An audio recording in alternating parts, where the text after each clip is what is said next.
जितना गहरा आपका सांस होता है उतना ही मानसिक आपका जो संतुलन है वो ठीक रहता है। आपको मानसिक शांति उतना ही मिलती है। जिम में जाते हो, वहाँ पर एक्सरसाइज करते हो, रनिंग करते हो, उस टाइम पर आप अवेयर तो नहीं है कि अच्छा मुझे अभी सांस लेना है, अभी सांस छोड़ना है। इसीलिए वो आपको गुड इफेक्ट नहीं देता बॉडी पे। सांसों के द्वारा कैसे हम लोग अपने मन पर संतुलन कर सकते हैं, तो वो 1-2 दिन के एक बार के प्रोसेस करने से ही ये वाली उनको अपने अंदर ये चेंजेस नजर आते हैं उनको। मुझे सांस के देखो बहुत सारे लाभ हैं। सबसे पहला तो सबसे मेजर जो इसका लाभ है वो ये है कि आपके मन को शांत करता है। तो ये जो प्राणायाम हम करते हैं इनसे क्या होता है, 72,000 नाड़ियों की शुद्धि होती है। ध्यान माने not concentration, it's D concentration. News radar में आप सभी का स्वागत है। मैं हूं मुनीश सूद। श्री विजय पथ, जी हां, न्यूज़ रडार द्वारा ये कैंपेन शुरू किया गया है जिसमें yoga and meditation drive towards mental wellbeing and health society, ये हमारा लक्ष्य है। और इसमें हम नशा और अपराध से मुक्त, मानसिक रूप से सशक्त समाज का निर्माण करना, ये हमारी एक कोशिश है। आज इसी सिलसिले में हम आपकी मुलाकात करवा रहे हैं एक ऐसी महिला से जो योग और मेडिटेशन से काफ़ी समय से जुड़ी हुई हैं और ये खुद एक योग शिक्षिका भी हैं और काफ़ी सेमिनार्स ये करती हैं और कई लोगों को योग सिखाती हैं और इनका इस फील्ड में लगभग 25 साल से ज़्यादा का अनुभव है। तो चलिए मुलाकात करते हैं श्रीमती माया वर्धान से। माया जी, स्वागत है आपका द न्यूज़ रडार में। धन्यवाद। जैसा मैंने आपका हल्का सा परिचय दे दिया है कि आप योग और मेडिटेशन की शिक्षिका हैं, तो हमारे दर्शक जान गए होंगे क्योंकि हमारी ये सीरीज़ चल रही हैं योग और मेडिटेशन से कैसे इन चीज़ों से समाज में बेहतरी ला सकते हैं। माया जी, हम सबसे पहले तो यही जानना चाहेंगे कि योग है क्या। मेडिटेशन की बात उसके बाद करते हैं। जी जी जी, ठीक है। तो जो योग है, योग जो है वो हमारा सिर्फ शारीरिक व्यायाम या आसन, उसी को हम योग नहीं बोलेंगे। योग जो है शरीर, मन और आत्मा को संतुलित करता है। अब अगर योग के अर्थ की बात करें तो योग जो है वो युज धातु से लिया गया है और उसका मतलब है जोड़ना। तो किस चीज़ का जोड़ना? शरीर, सांस, मन, आत्मा को एक लय में करना है योग जी। हाँ। तो आपको क्या लगता है कि जैसे बात आजकल बड़ी ज़्यादा उठने लग पड़ी है, देखिए ये वही चीज़ हो गई कि अब समाज योग की ही बात करता है, अब समाज मेडिटेशन की ही बात करता है। तो ऐसी परिस्थितियाँ क्या हमारे में आ गई कि अब वापस से हम उन्हीं बातों को करने लगे हैं जहाँ से हम शुरू हुए थे। बहुत अच्छा आपने बोला है। देखो, वैसे जो योग का जो आविर्भाव है, जो योग का वर्णन है, वो 5-6 हज़ार साल पहले ग्रंथों में हम देखते हैं तो उसमें आता है। ये हमारे ऋषि मुनियों की ही देन है। लेकिन बीच में कुछ ऐसा समय आया कि हम इससे थोड़ा सा अलग हो गए। लेकिन अभी 10 साल पहले चले, जब से 2014 में इंटरनेशनल योगा डे हम लोगों ने मनाना शुरू किया, तब से योगों का रुझान जो है तो योगा की तरफ ज़्यादा हुआ है, योगा और मेडिटेशन की तरफ ज़्यादा हुआ है तब से। और आपको पता ही है योगा और मेडिटेशन के कितने सारे लाभ हैं। जब लोगों को फिर से इसके प्रति अवेयरनेस हुई तो लोगों का फिर से इसके प्रति झुकाव बढ़ रहा है। नहीं, पता सबको है कि योग से फायदा होता है जी। लेकिन क्या फायदा होता है ये अभी भी पता नहीं है। अच्छा। ये सत्यता है योग की। हम लोग बोलते हैं कि यार किसी से बात करो ना कि यार ऐसा ऐसा चल रहा है, ऐसा चल रहा है, तो लोग बोलते हैं यार सुबह उठो, भागो, दौड़ो, जिम करो। मुझे भी किया, मैं भी थोड़ा हायर साइड पे हूँ, मेरा भी मोटापा बड़ा है, तो मुझे भी लोग कहते हैं कि योग वोग से कुछ नहीं होगा, उससे आप सिर्फ अपना एक मेंटल बैलेंस बना सकते हो। अगर आपने सही मायने में पतले होना है तो आपको जिम जाना पड़ेगा। अच्छा। तो ये इन चीज़ों से क्या फ़र्क है? योग से आदमी अपने शरीर को बिल्कुल स्थिर रख सकता है, वजन कम कर सकता है। यस, डेफिनेटली कर सकता है। एक्चुअली क्या है, देखो आजकल की जो ज़िंदगी है, हम ऐसे दौर से गुजर रहे हैं जहाँ पर हर व्यक्ति परेशान है। हाँ, उसको मेंटल स्ट्रेस है, चाहे छोटे से बच्चे की बात कर लो, बड़े बुजुर्गों की बात कर लो, हर किसी से जब भी बात की जाए तो बोलते हैं कि स्ट्रेस है। अलग अलग तरह के, अलग अलग एज लेवल के अलग अलग स्ट्रेस है। आजकल बच्चों में ही हो गए। मुझे लगता है कि जो बिल्कुल जिस उम्र में हम खेलते थे हमें स्ट्रेस की मतलब समझ नहीं आता था। आज बच्चे उस भाषा का प्रयोग करते हैं, उस शब्द का प्रयोग करते हैं कि मुझे स्ट्रेस है। समझ नहीं आता किसी चीज का। सब सुख सुविधाएं होने के बावजूद भी बच्चे कहते हैं we are under stress. Under stress, हाँ। तो यही है कि आज का दौर ही ऐसा चल रहा है, लेकिन हम लोगों को ही इसके लिए काम करना है। अब देखो, आपने बोला जैसे कि मेंटल स्ट्रेस। अब देखो, हम केवल अपना शरीर नहीं है, हाँ? अब हमारा शरीर है, इसके साथ हमारी सांसें भी जुड़ी हैं, हमारा मन भी जुड़ा है। और जब हमारी सांसें ठीक रहेंगी, हमारा मन ठीक रहेगा, तो ऑटोमेटिकली आपका जो मानसिक स्वास्थ्य है वो अच्छा हो जाता है। ठीक है। अब देखो, जैसे जब बच्चा या मनुष्य जन्म लेता है तो सबसे पहला काम वो क्या करता है? सांस लेता है। और जब हम संसार को छोड़ के जाते हैं तो सबसे अंतिम कार्य क्या करते हैं? सांस को छोड़ते हैं, है ना। तो सांस का जो है हमारी लाइफ में बहुत इम्पोर्टेंट है, बहुत बड़ा रोल है, बहुत महत्व है इसका। और सांस जो है, जितना गहरा व्यक्ति का सांस होता है उतना ही मेंटल पीस व्यक्ति को मिलता है। जितना गहरा, एक्चुअली आजकल हम सांस लेते हैं, अभी देखो आप भी बैठे हैं, मैं भी बैठी हूँ, हम लोग सांस ले रहे हैं, लेकिन वो जो सांस है ना वो बहुत उथले सांस हम लोग लेते हैं, है ना, क्योंकि गहराई से ले ही नहीं पाते सांस। अब एक छोटा सा ऐसे ट्रिक करें, जब भी मेरा कोई भी सेमिनार होता है तो हम लोगों से सबसे पहले यही पूछते हैं कि चलिए अपने पेट पे हाथ रखिए और सांस लेके बताइए। तो जब भी वो सांस लेते हैं तो हम बोलते हैं कि अच्छा, आपने जब सांस लिया तो पेट बाहर गया आपका कि अंदर गया? तो लोग मैक्सिमम बोलते हैं कि पेट अंदर गया। अब जब सांस लेते हैं तो कुछ तो था, जो ऑक्सीजन थी, हवा थी, जब हमारे शरीर में गई तो वो कहाँ गई? उससे क्या है कि हमारा तो पेट एक्सपैंड होना चाहिए था, लंग्स फूलने चाहिए थे, छाती, लेकिन हो रहा है इससे अपोजिट, क्योंकि हमारे अंदर अवेयरनेस ही नहीं है। हमें पता ही नहीं है, हम कुछ भी काम कर रहे हैं, कुछ भी, अभी कोई भी काम कर रहा हो कोई भी व्यक्ति, लेकिन उसके साथ साथ में उसके दिमाग में क्या चला रहता है? थॉट्स। उसको पता ही नहीं है मैंने कब सांस लेनी, मैंने कब सांस छोड़नी।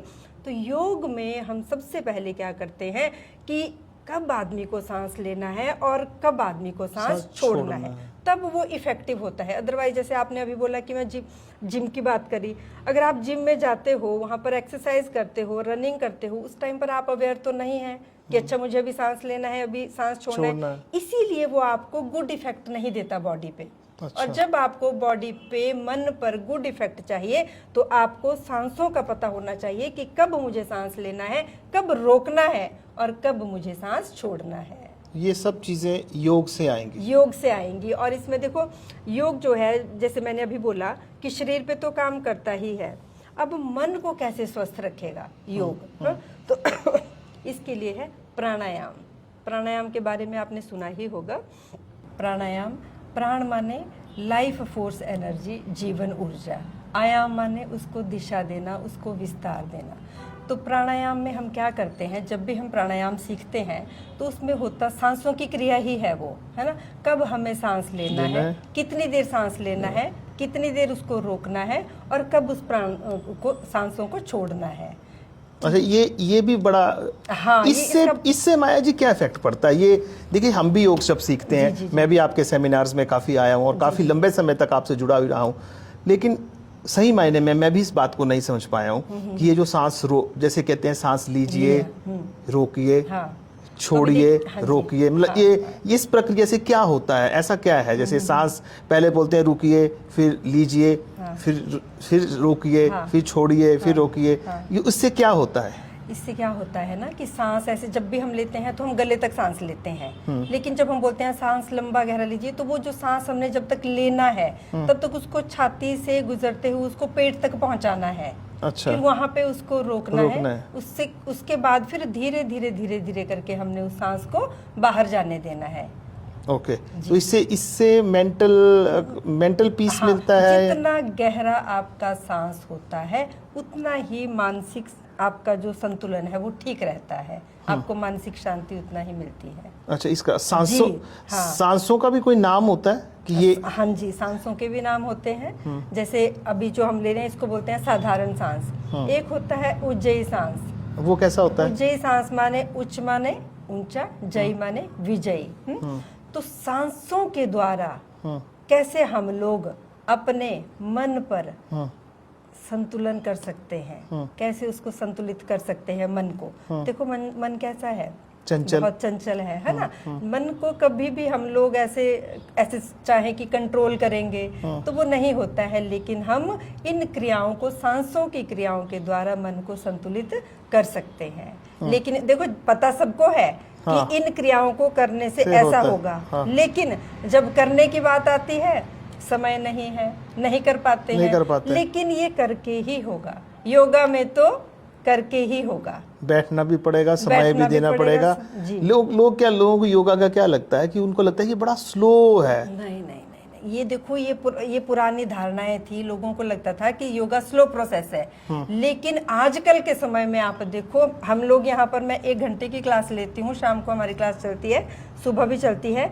तो वो लोग इतना, मतलब मेरे पास ऐसे पेशेंट आए, उन्होंने बोला कि उनको नींद की प्रॉब्लम है, अनिद्रा की शिकायत उनको थी, उनको नींद नहीं आती। तो जब मैंने उनको योग कराया, जो भी हमने क्रियाएं करी, उसके बाद थोड़ा सा प्राणायाम कराया और उसके बाद उनको योग निद्रा में सुला दिया।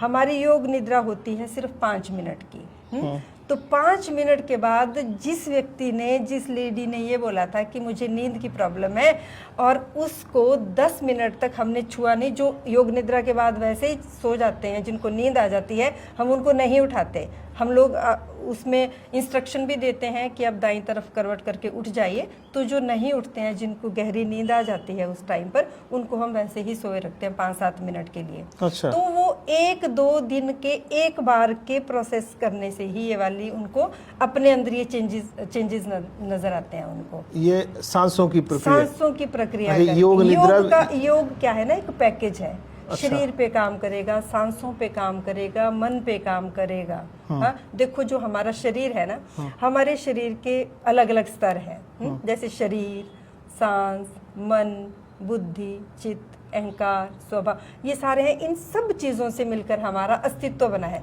आपने सुना होगा ना एग्जिस्टेंस, है ना, कि हर एक ह्यूमन का, हर एक मनुष्य का एक एग्जिस्टेंस होता है, उसके अलग अलग लेवल होते हैं। तो इन सब चीजों के साथ मिलकर मनुष्य बना है। सिर्फ हम अपना शरीर नहीं है ना। शरीर है तो उसको कौन चला रहा है? सांसें, है ना। और सांसें हैं, शरीर है, लेकिन मुझे क्या करना है? वो हमें कौन बोलता है कि चलो तुझे ये करना है? हमसे कोई भी काम कौन करवाता है? हमारा मन, है ना।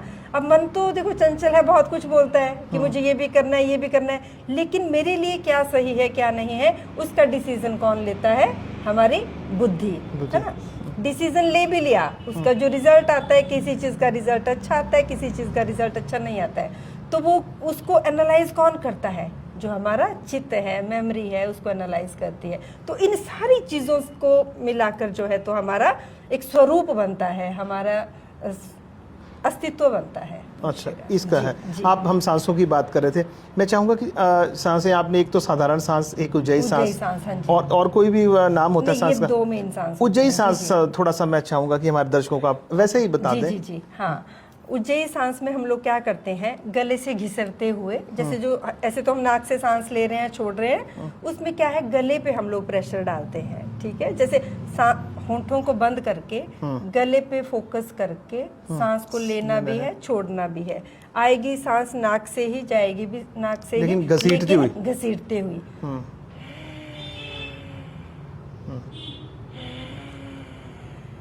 अच्छा, यहाँ से आई तो ये उज्जयी सांस। जी। तो मैं पूछ रहा था आपसे कि उज्जयी सांस से जो है, जो आपने बताई गले से घसीट के लेनी है, इनके लाभ क्या है?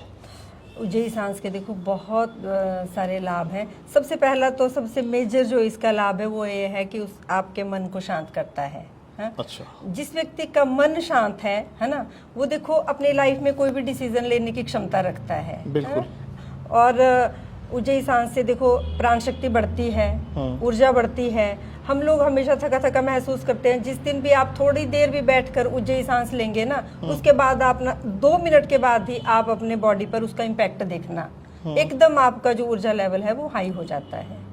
जी हाँ, हमने सुना भी है ना, जैसे हम बोलते हैं ना कि बोलते हैं अगर आपको बहुत किसी पे बहुत ज्यादा गुस्सा आ रहा हो, हाँ जी, तो उस टाइम भी यही कहा जाता है कि शांति से लंबे और गहरे सांस। अगर हम 2-4 मिनट गहरे और लंबे सांस लेते हैं तो उसमें ऐसा लगता है कि हम उस समय अपने को कंट्रोल कर लेते हैं और जो उस टाइम हमारा रिएक्शन होता है उसमें काफ़ी फ़र्क आ जाता है।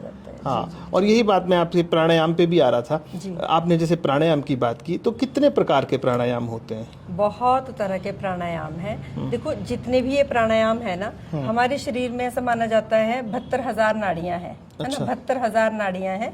तो ये जो प्राणायाम हम करते हैं, इनसे क्या होता है, इन 72,000 नाड़ियों की शुद्धि होती है।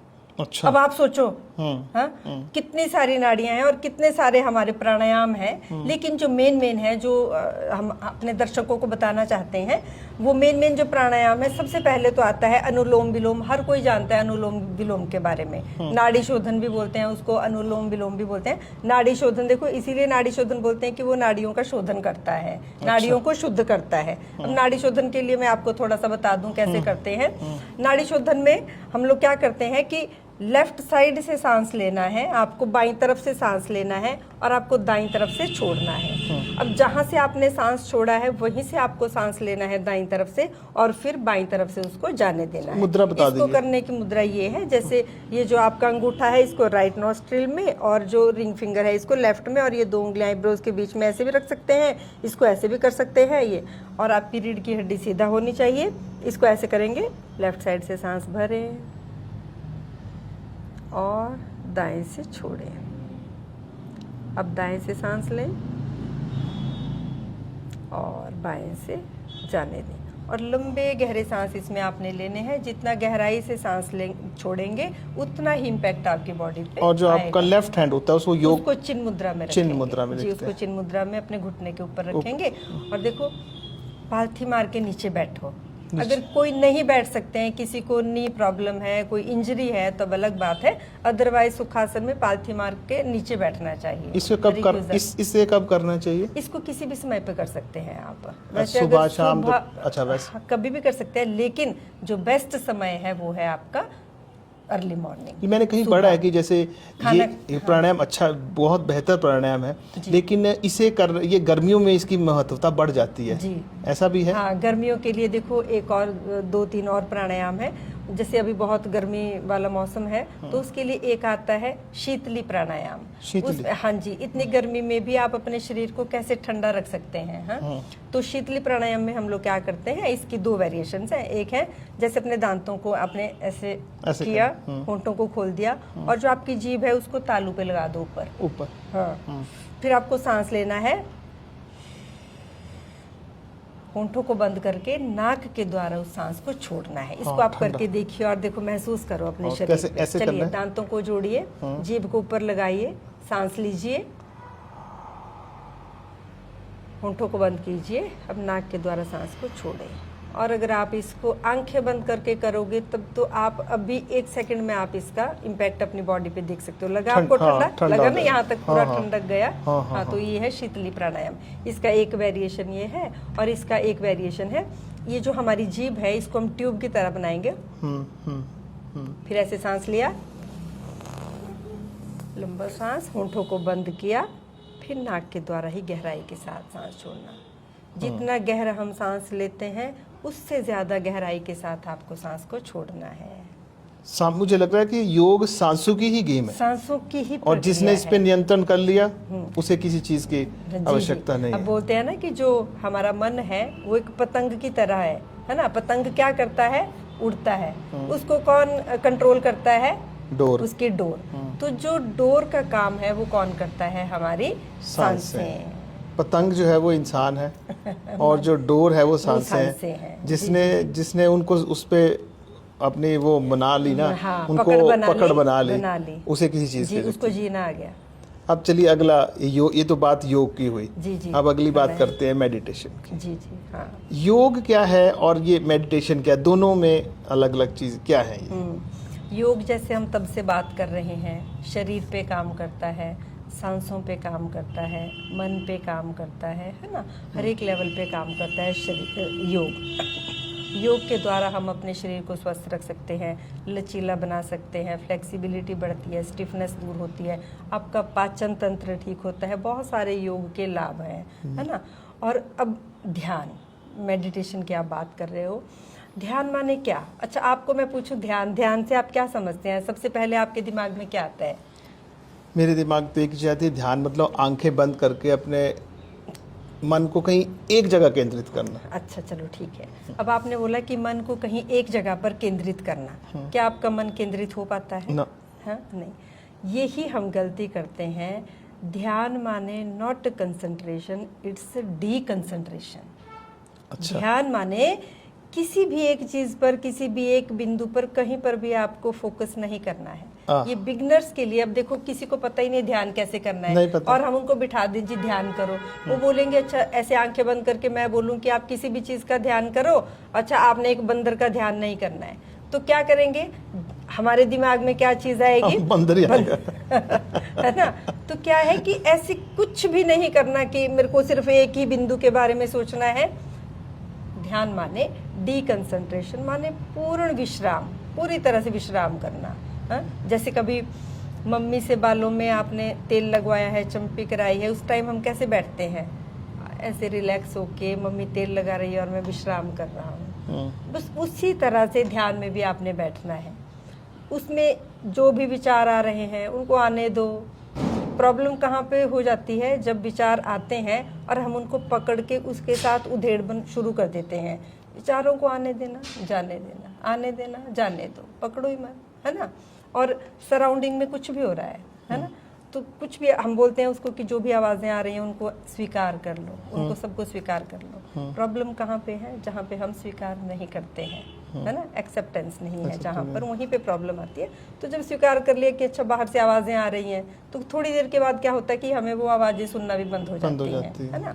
तो ध्यान माने सजगता पूर्वक अपनी सांसों पे, बस सांसों पे ध्यान। सांस आ रही है, जा रही है, आ रही है, जा रही है, जो विचार आ रहे हैं, जा रहे हैं, बस वही ध्यान है। स्टार्टिंग में बिगनर्स के लिए यही ध्यान है। इसके बाद जब आपको धीरे धीरे 5 मिनट आंखें बंद करने की आदत आ जाती है, 10 मिनट आ जाती है, फिर इसके बाद आप घंटों बैठ सकते हैं ध्यान करने के लिए। ध्यान जो है वो आपके मन को पूर्ण रूप से विश्राम में ले जाता है, आपके मानसिक संतुलन को ठीक करता है, बैलेंस में करता है। माया जी, बोलना बड़ा आसान है मेडिटेशन के लिए कि मेडिटेशन ऐसे की जाती है, जैसे को मैं आप कह रहे हैं कि मेडिटेशन का मतलब है डी कंसंट्रेशन, लेकिन अगर जब ध्यान लगाने की बात आए तो नहीं लगाया जाता। आम व्यक्तियों से मैंने भी देखा है, मैं खुद इसका भोगी हूँ, मैंने भी कोशिश की, लेकिन मैंने ये देखा कि ध्यान लगाना आसान नहीं है। तो इसे आप कैसे, इसको सरल तरीके से कैसे किसी व्यक्ति को, देखिए मैं कहीं बैठा था कुछ दिन पहले, तो किसी महिला से मेरी बात होती, कहती अब मैं सुबह 4 बजे उठ जाती हूँ, फिर 1 घंटा ध्यान में बैठती हूँ। इतना बोलने में तो आसान लगा, लेकिन हमसे तो 1 मिनट नहीं बैठा जाता ध्यान लगाने। कैसे बैठा जाए और कैसे इस पे काबू पाया जाए? देखो, ये बहुत आसान है। जैसे आप बोलते हैं कि ये कठिन है, हाँ ये कठिन उन लोगों के लिए है जिन्होंने अपने शरीर के लिए, अपने मन के लिए अभी तक कुछ भी नहीं किया है। लेकिन धीरे धीरे जो लोग अपने शरीर के लिए काम करते हैं, प्राणायाम करते हैं, धीरे धीरे वो लोग ध्यान की तरफ बढ़ते हैं। पहले आपको सारी योग की क्रियाएं करने पड़ेंगी, उसके बाद आप मेडिटेशन। ऐसा जरूरी नहीं है कि सारी क्रियाएं करनी पड़ेंगी, लेकिन 5-7 मिनट अपने शरीर को देना जरूरी है। अच्छा, उससे मतलब है जब आप पूरे एकाग्रता से बैठ जाइए। एकाग्रता से, हाँ, आपको थोड़ा सा अपने आप को हल्का सा डिटैच करना है। जो भी आपकी सराउंडिंग में आपने जो चीजें अपने आसपास बिखेर के रखी हैं, उनको थोड़ा सा अपने मन को पहले समझाइए कि मुझे 10 मिनट के लिए इन सभी चीज़ों, अभी देखो आजकल हर एक कुछ भी कोई काम करने लगता है, फ़ोन की बेल सबसे पहले बज जाती है ना? तो अपने फ़ोन को साइड करके अपने आप को थोड़ा सा टाइम दो, अपने साथ एक कमिटमेंट करो कि 10 मिनट मुझे अपने साथ ही बैठना है।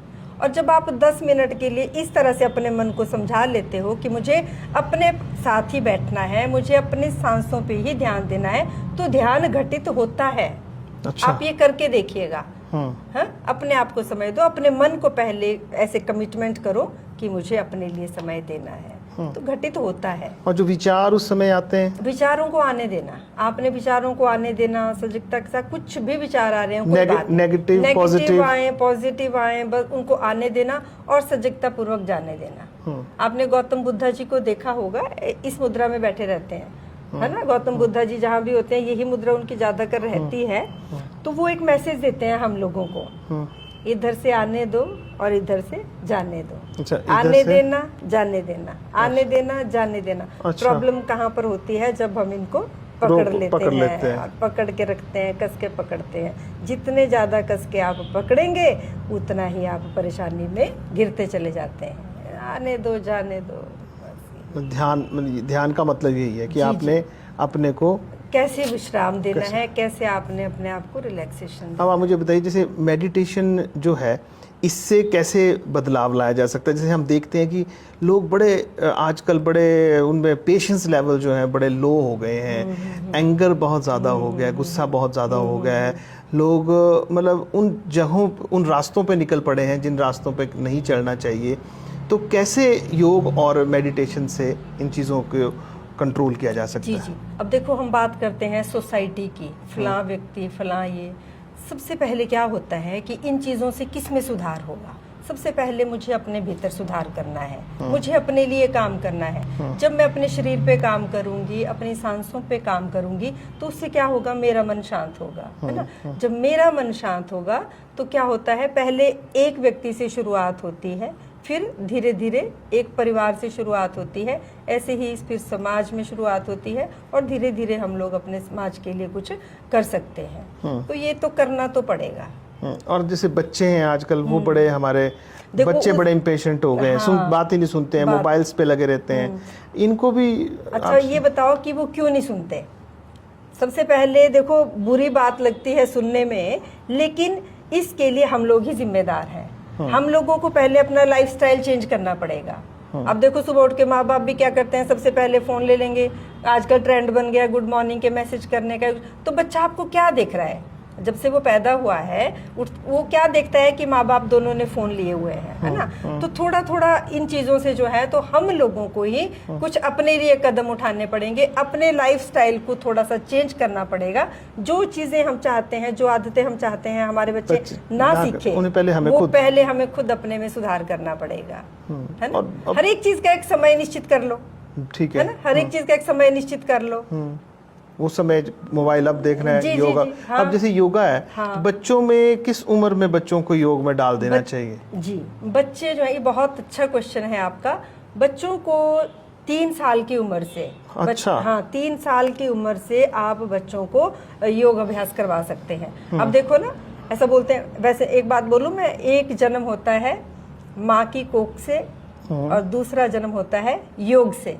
अच्छा। अब जो बच्चा जब गर्भ में ही होता है तो वो 9 महीने, एक होता है गर्भासन, हाँ, तो बच्चा 9 महीने गर्भासन में ही रहता है। तो उसने माँ के पेट से ही सीख लिया है योग। हाँ, योग बच्चा माँ के पेट से ही सीखता है। जैसे बच्चा देखो जन्म लेता है, वो हार्डली 4-6 महीने का होता है, वो कितने सारे हमारे आसनास करता है, हाँ, कितने सारे वो आसनास करता है। अभी बच्चा ऐसे लेके अपनी टांग, अपना पैर का अंगूठा मुंह में डालता है, कोई बड़ा व्यक्ति करके देखे, है ना, तो वो करते हैं। वो हलासन बच्चा करता है, दोनों टांगे ऐसे उठा के पीछे करता है ना। तो ये बच्चे 3 साल की उम्र से आप बच्चों को योग की क्रियाएं करवा सकते हैं। और मुझे लगता है कि अगर आप आगे के लिए एक अच्छी, आप चाहते हैं कि आपके बच्चों का एक अच्छा लाइफस्टाइल हो, उनकी उम्र लंबी हो, उनको चश्मा ना चढ़े, हाँ, तो क्या है कि इसके लिए हमें ही बच्चों को ऐसा एनवायरनमेंट प्रदान करना पड़ेगा जिससे कि वो हाँ, स्वस्थ रह सके अपने जीवन में। जी, आप माया जी, आप देख रहे हैं कि आजकल बच्चे ड्रग्स के साथ कैसे पकड़े जा रहे हैं। चिट्टा एक नई समस्या समाज में खड़ी हो गई है। उन बच्चों को जो इस रास्ते में निकल पड़े हैं, जैसे ड्रग्स के रास्ते पे, स्मोकिंग है, ठीक है, चिट्टा है, उन बच्चों के लिए भी कुछ आप कर सकते हैं? हाँ, इनके लिए देखो हमारा बना हुआ है एक प्रोग्राम है, ऐसे बच्चों के लिए भी बना हुआ है, नशा मुक्त भारत। उसमें काम कर रहे हैं बहुत सारे योग शिक्षक, उसके लिए काम कर रहे हैं। ये हमारे समाज की विडंबना ही है कि हमारी सोसाइटी, हमारा समाज जो है इस दिशा में बढ़ रहा है। लेकिन अब देखो, जो बच्चे इस गर्द में फंस चुके हैं, सबसे पहली बात तो ये आती है कि हमें ये स्वीकार करना पड़ता है कि हमारी सोसाइटी में ये वाली प्रॉब्लम आ गई है। पहले तो हम स्वीकार नहीं करते। अब देखो, जिसके भी घर पे अगर अब जो भी बच्चे इसमें फंसे हुए हैं वो किसी ना किसी के बच्चे तो हैं ही हैं, है ना। पेरेंट्स को पहले ये एक्सेप्ट करना होगा कि मेरा बच्चा इसमें फंस चुका है। अब जब तक हम एक्सेप्ट नहीं करते हैं, हम क्या करते हैं, पता चलता है तो आग बबूला हो जाते हैं, बच्चों पे चिल्लाने लगते हैं। उससे क्या होता है, बच्चा तो अपने होश में है नहीं, वो उसको और ज्यादा एंगर आएगा। वो इधर से माँ बाप गुस्से में, उधर से बच्चा गुस्से में, और उससे क्या होता है, क्लेश बढ़ता चला जाता है। सबसे पहले आप स्वीकार करो हमारा बच्चा इस परिस्थिति में आ गया है, अब मुझे इसको सुधारने के लिए क्या करना चाहिए। अब मैं इसको सुधारने के लिए, अब जैसे स्वीकार कर लिया तो उसके लिए एक तो स्वीकार करके बैठ जाना है कि बच्चा तो बिगड़ गया, अब उसके लिए मैं क्या करूं। हाँ, उसको मैं किसी ऐसे सेंटर में ले जाऊं जहां योग है, प्राणायाम है, ध्यान है, या फिर आजकल नशा मुक्ति के केंद्र हैं, वहां पर भी ये वाली क्रियाएं बच्चों को करवाई जाती हैं, है ना। तो ये थोड़ा हम लोगों को ही करना पड़ेगा उसके लिए। हाँ माया जी, जैसे हम देखते हैं आज के जो दौर है उसमें बहुत जो यंग लोग हैं, चाहे महिलाएं हैं चाहे पुरुष हैं, वो आज हार्ट अटैक जैसी बीमारी का शिकार हो रहे हैं। हम बड़े देखते हैं, हमारे आसपास के भी लड़के हैं, कुछ 10 साल छोटे, कुछ 10 साल बड़े, या बराबर की उम्र के लोग जो हैं वो सुनते हैं, बस सुबह खबर आती है जी हार्ट अटैक हो, क्या हुआ, हार्ट अटैक हो। एक हार्ट अटैक, एक बीपी, एक शुगर और कैंसर, ये 4 बीमारियां ऐसी हैं जिन्हें हम सबसे ज़्यादा आज समाज में सुन रहे हैं। तो हम चाहते हैं कि दर्शकों को आप बताएं कि इन पे योग के द्वारा कैसे काबू का जाता है, हमारी दिनचर्या क्या रहनी चाहिए, इन सब के पीछे कारण क्या है। देखिए, योग हम ज़रूरी नहीं है कि 100% इनका वो योग से ही उनका हो जाए, उनको मेडिसिन भी लेनी पड़ती हैं, लेकिन योगी खुद कहते हैं, योग में खुद लिखा है, जितने भी हम योगा क्लासेस भी जाते हैं वो यही बात कहते हैं कि सब पे योग के द्वारा नियंत्रण पाया जा सकता है। जी, और मैं भी यही बोलती हूँ कि योग के द्वारा हर एक बीमारी पर नियंत्रण पाया जा सकता है। देखो, जो अभी हम बोलते हैं कि बीपी है, शुगर है ना, ब्लड प्रेशर हर एक व्यक्ति में होता है, शुगर हर एक व्यक्ति में होता है। प्रॉब्लम कहाँ पे आती है, जब वो ऊपर या नीचे होता है, या हाँ, जब उसका बैलेंस बिगड़ता है ना। तो बैलेंस कैसे बिगड़ रहा है, वही जो हमने आज बात की, भाग दौड़ भरी जिंदगी है, हर एक व्यक्ति स्ट्रेस में है, हर एक व्यक्ति चिंता में है ना। तो मैंने क्या बोला कि इन सब चीज़ों को कैसे ठीक कर सकते हैं। अभी जैसे हमने प्राणायाम की बात करी थी, प्राणायाम नाड़ी शोधन बोला, जैसे अब क्या करता है, जो शरीर की 72,000 नाड़ियां हैं उनका शोधन करता है। जब व्यक्ति करेगा ही नहीं इन क्रियाओं को तो उससे क्या होगा, फिर वही इम्बैलेंस चीजें हो जाती हैं, है ना। किसी का रक्तचाप हाई हो गया, किसी का रक्तचाप लो हो गया। तो जब हम ये चीजें करते हैं तो देखो हमारी जो बॉडी है उसमें बहुत सारे चक्रास हैं। तो हम बात करते हैं मेनली 7 चक्रा की, हाँ, मूलाधार चक्र, स्वाधिष्ठान, मणिपुर, अनाहता, विशुद्धि, आज्ञा और सहस्त्रार चक्र। तो ये जितनी भी हम लोग क्रियाएं करते हैं ना, इन क्रियाओं को करने से होता क्या है, हम बोलेंगे अच्छा बैठे हैं जी क्लास में, सांस ले रहे हैं, छोड़ रहे हैं, ये प्राणायाम कर रहे हैं, इसका क्या इम्पैक्ट हो रहा है। इसका इम्पैक्ट यहाँ पे होता है आपके चक्रास पे। जो क्रियाएं हम करते हैं वो आपके शरीर के अलग अलग भाग के चक्रास को एक्टिवेट करता है। हाँ, अच्छा। ऐसे वो सुप्तावस्था में रहते हैं जब हम इन क्रियाओं को करते हैं, तो उससे क्या होता है, हमारे चक्रास एक्टिवेट होते हैं। और जब हमारी मतलब वो ऊर्जावान हो जाते हैं, है ना, जब वो ऊर्जावान हो जाएंगे, हमारे शरीर की ऊर्जा एक सकारात्मक ऊर्जा होगी हमारे शरीर की, तो ऑब्वियसली फिर हम स्वस्थ होंगे, है ना। तो ये जो अब बोलना नहीं चाहिए, मैं अपनी बात करूं, ऐसे तो मैंने बहुत सारे योगी लोगों को देखा है, सुना है, और उनका योग में आने का यही एक फोकस था कि हमें फलान डिजीज हो गया, मुझे ये हो गया। मैंने टीवी पे भी काफ़ी सारे पॉडकास्ट देखे हैं, तो वो यही बोलते हैं कि मुझे ये प्रॉब्लम थी तो मैं योग में आया, मुझे ये प्रॉब्लम थी तो मैं योग में आया। मैं वैसे ही मुझे योग अच्छा लगा था जब मैंने आज से 20-25 साल पहले शुरू किया था। तो मुझे उसका वही जो लंबी गहरी सांसें ली थी, स्टार्टिंग में हमें भी पता नहीं था योग क्या था, क्योंकि हमने भी नहीं सीखा था, बाद में अवेयरनेस आई तब सीखा। तो वो जो सिर्फ सांसें लेना था वही एक मतलब इतनी गहराई से वो मेरे अंदर आ गया, मेरा झुकाव धीरे धीरे धीरे धीरे योगा की तरफ हो गया, है ना। तो अच्छा, कुछ लोग ऐसा पूछते हैं कि हमारा तो सब कुछ ठीक है, हमें योग की क्या जरूरत है, मेरा सब कुछ ठीक है। समय हमेशा एक जैसा नहीं रहता है ना। जो हमारा जीवन है वो भी ईसीजी की जो लाइंस आती है ना, ईसीजी की लाइन की तरह अप डाउन हमारा जीवन ऐसे रहता है ना। तो क्या होता है, कोई पता नहीं लगता जीवन में, कभी भी हम कोई भी परिस्थिति आ सकती है जब हम खुद उस परिस्थिति में ऐसे फंस जाते हैं कि इससे निकलना मुश्किल हो जाता है उस परिस्थिति से। लेकिन अगर आप इन क्रियाओं को काफी समय से कर रहे हो, अब मैं अपने पर्सनल एग्जांपल देती हूँ, मेरे जीवन में भी ऐसी परिस्थिति आई कि मतलब उससे बाहर निकलना, अगर मैं इन क्रियाओं को ना करती या इस लाइन में ना होती तो मुझे लगता है कि मैं अभी आपके सामने बैठकर ये वाली इंटरव्यू दे रही होती। तो क्योंकि मैं इतने टाइम से इन क्रियाओं को कर रही थी, ऐसे मुझे नहीं पता था कि मैं मेंटली इतनी स्ट्रांग नहीं हूँ, है ना। जब आपके जीवन में वर्स्ट परिस्थितियां या प्रतिकूल परिस्थितियां आती हैं, उस समय आप समझ पाते हो कि नहीं, मैं इससे कैसे उभरी, है ना। कैसे उभरते हैं हम लोग, अगर हमें कुछ बैक ऑफ द कोई स्पोर्ट है, वो क्या स्पोर्ट थी, जो मेरा समय था, जो हमने इन क्रियाओं को दिया, है ना, जो हम प्रैक्टिस कर रहे हैं। तो आसान है ये चीज़ों से निकलना। हाँ, अगर आप मुझे ये लगा, जैसे हम ये आप कहना चाह रही हैं कि अगर हम योग को जीवन का हिस्सा मान लें, हिस्सा बना लें, तो ये जितनी प्रॉब्लम्स हैं जो मैं बाद में आनी होती हैं, इन पे कहीं ना कहीं काफी हद तक नियंत्रण पाया जा सकता है। फिर उस टाइम हम फंसते नहीं है ना कि अब मैं क्या करूं। बहुत सारे लोग हैं, आपने देखा होगा, बोला भी नशे की तरफ लोग जा रहे हैं। क्यों जा रहे हैं? वो अपने मन को संभाल ही नहीं पाते, उनको पता ही नहीं मन को कैसे संभालें, है ना। तो और भी बाकी समाज में देखो कितनी कुरीतियां आजकल फैली हुई हैं। लोग नशे का सहारा लेते हैं, कोई शराब का सेवन करते हैं, है ना, कोई अब किसी को मोबाइल की लत लगी है, कोई गेम्स की लत लगी है ना। तो इन सारी कुरीतियां ही, मैं इसको बोलूंगी, ये सारी कुरीतियां ही हैं। इन सब से हमें कैसे निकलना है, अपने आप को समय दे के, हाँ, वही प्राणायाम, वही योग करके। मैं देखिए, ये तो आपने बड़ी अच्छी बात बोली, लेकिन हर व्यक्ति आज बड़ा बिजी है। हर आदमी कह रहा है मेरे पास समय नहीं है।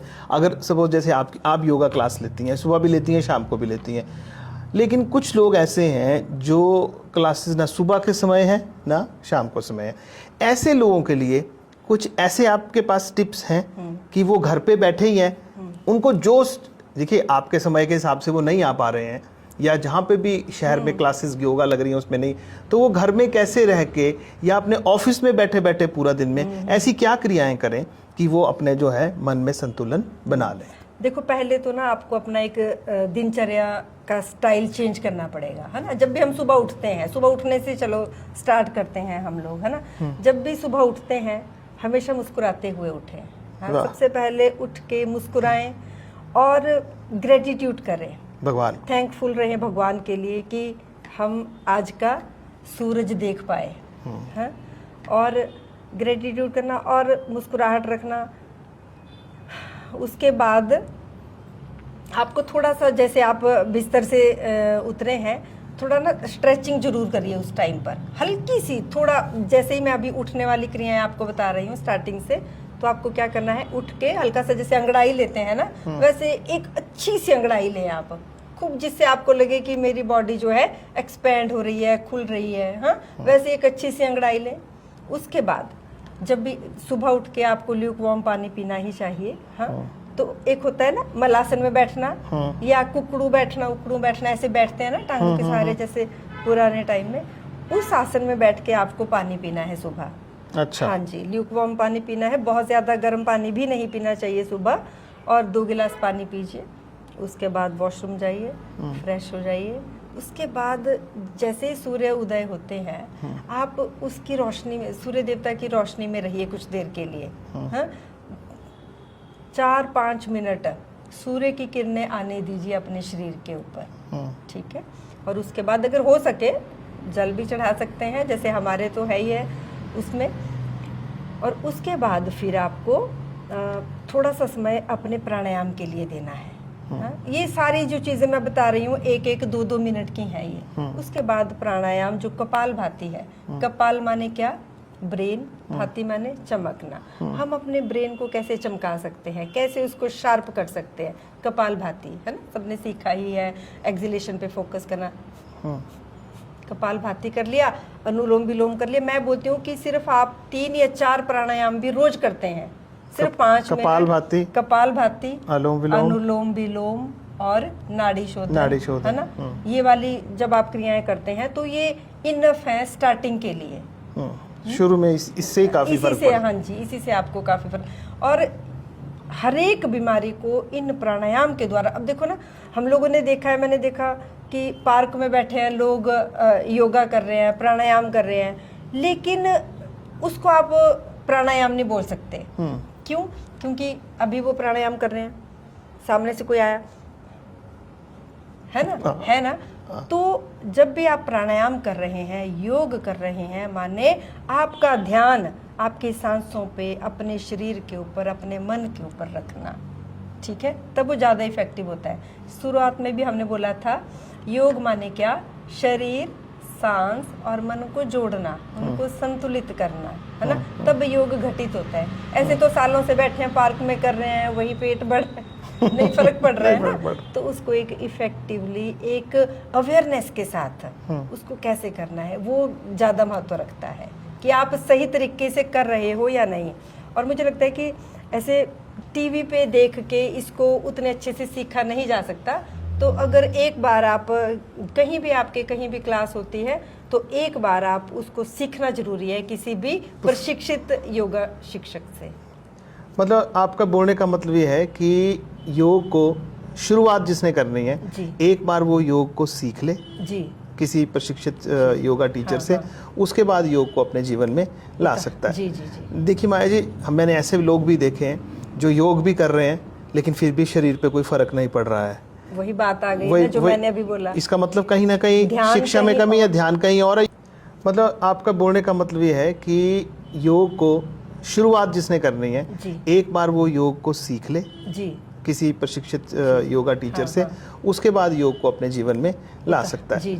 देखिए माया जी, मैंने ऐसे लोग भी देखे हैं जो योग भी कर रहे हैं लेकिन फिर भी शरीर पे कोई फर्क नहीं पड़ रहा है। वही बात आ गई ना जो मैंने अभी बोला। इसका मतलब कहीं ना कहीं शिक्षा में कमी या ध्यान कहीं और है, योग वहाँ हो रहा है, लेकिन खान पान और योग जी, उसका भी, ये चीजें भी तो जुड़ी है ना। आप योगा करके जा रहे हैं, फिर वही अपनी जो खाना पीना आपका वही है, खाने पीने में कोई कमी नहीं है, योग चालू है, तो शरीर जो है वो और फूल रहा है।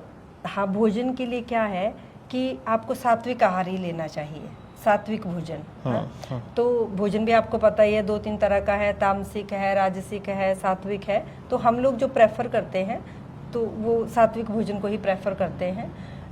फास्ट फूड तो वैसे भी, खैर मेरे को अब नाम नहीं लेना चाहिए था, रुको, है ना, फास्ट फूड वगैरह का नाम क्यों लेना? नहीं, आप वो रूटीन में बोल देना था आपने, योग वहाँ हो रहा है, लेकिन खान पान और योग जी, उसका भी, ये चीजें भी तो जुड़ी है ना। आप योगा करके जा रहे हैं, फिर वही अपनी जो खाना पीना आपका वही है, खाने पीने में कोई कमी नहीं है, योग चालू है, तो शरीर जो है वो और फूल रहा है।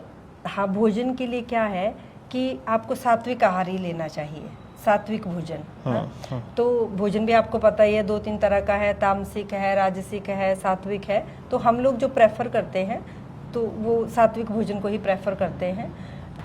भोजन का जो है हमारे बॉडी पे, हमारे मन पर बहुत इम्पैक्ट रहता है। जैसे तामसिक भोजन है, बोलते हैं तामसिक भोजन में अच्छा क्या है, जैसे नॉनवेज आता है, बहुत मसाले वाली सब्जियां, या फिर बासी, आज का ट्रेंड है फ्रिज में लगा दिया, या पैकेट वाला फूड है उसको घर पे गर्म करके फिर खा लेते हैं, है ना। तो ये सारी चीजें जो है तामसिक भोजन में आती हैं। और जब तामसिक खाना आप खाते हो ना, तो उससे आपके शरीर में तमस बढ़ती है। तमस बढ़ती है माने बेचैनी शरीर में रहती है आपके, है ना। राजसिक भोजन में भी बहुत डीप फ्राई वाला आप खाना खाते हो, उससे भी आपकी बॉडी में इम्बैलेंस होता है एनर्जी का, है ना। तो अपने शरीर की एनर्जी को बनाए रखने के लिए सात्विक आहार बहुत ज़रूरी है। और बोलते हैं ना कि जैसा अन्न वैसा मन, तो ये वाली जो कहावत है वो इस पे ठीक बैठती है। तो तो आपके बोलने का मतलब है कि अगर आपने स्वस्थ रहना है तो सात्विक भोजन को हमें अपनाना चाहिए। और आजकल देख रहे हैं आपकी बाहर खाने का चलन बहुत ज़्यादा बढ़ गया है, वो भी बीमारियों का कारण है। हाँ, देखो अब ये है कि हम में से हर किसी को ऐसे बाहर तो खाना ही पड़ता है। शादियों में जाना आप रोक नहीं सकते, पार्टीज में जाना आप रोक नहीं सकते। मैं ऐसा नहीं बोलती कि आप मत खाओ, आप खाइए, लेकिन कभी कभार, है ना, ऐसे उसको रूटीन नहीं बनाना है। हावी नहीं होने देना अपनी दिनचर्या पर। वैसे खाने में कोई हर्ज नहीं है, खा सकते हैं, जिसको डाइजेस्ट होता है वो खा सकते हैं, है ना।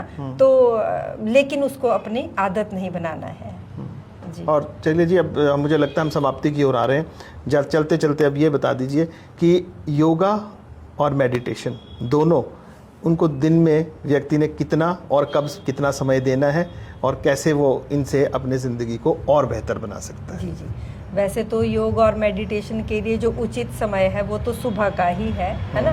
सुबह, और हमेशा जब भी योग करते हैं, प्राणायाम करते हैं, उसको खाली पेट करना चाहिए। खाली पेट करें और ऐसे अच्छे से एनवायरनमेंट में करें जहाँ पे ऐसे डस्ट ना हो, या आपके कोई पेट्स वगैरह भी ना हो, है ना, क्योंकि वो सारी सांसों की क्रियाएं हैं। तो आपको जितना अच्छा आपका आसन होगा, जितनी शुद्धता से आप उसको करते हो, उतना ही आपके ऊपर उसका गुड इम्पैक्ट आता है। ठीक है, सुबह का समय है, खाली पेट करना चाहिए। एनवायरनमेंट बहुत अच्छा चाहिए, एनवायरनमेंट भी अच्छा चाहिए तो अच्छा है। और इसके साथ ही अगर बाई चांस आपको सुबह समय नहीं मिले तो आप शाम को भी कर सकते हैं, लेकिन खाली पेट रहना चाहिए। 3-4 घंटे का आपका, अगर आपने हैवी मील लिया है तो आपको 3-4 घंटे का ब्रेक लेना है। अगर आपने ऐसे लाइट सा कुछ लिया है, कोई स्नैक्स लिया है, कुछ है, तो आप 1-1.5 घंटे के बाद भी योग कर सकते हैं। ठीक है। माया जी, आपने हमें समय दिया, आपके लिए बहुत बहुत धन्यवाद। Thank you ji.